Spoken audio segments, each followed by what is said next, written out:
Lakin bu ay qurtardı.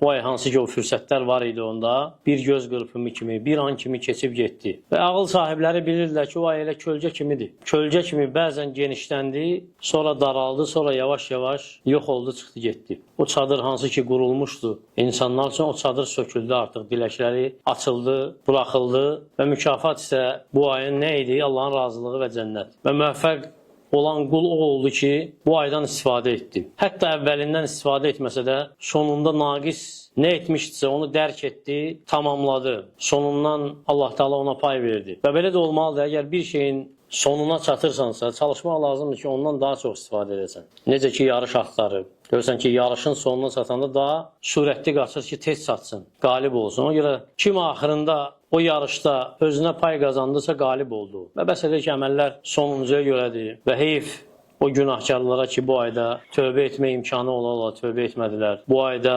cənnəti tələb etmə imkanı olduğu halda ondan qaçdılar və bədbəxt o insandır ki, oddan qaçdı, lakin bu ayı yataraq keçirdi. Bu ayı qəflətdə keçirdi. Halbuki bu ay yarışanlar üçün bir meydan idi. Qərblərin həqiqətliyini ortaya qoyan bir meydan idi. Kim oruç tutdusa böyük bir zəfərə çatdı. Kim namaz qıldısa bu ayda böyük bir zəfərə çatdı.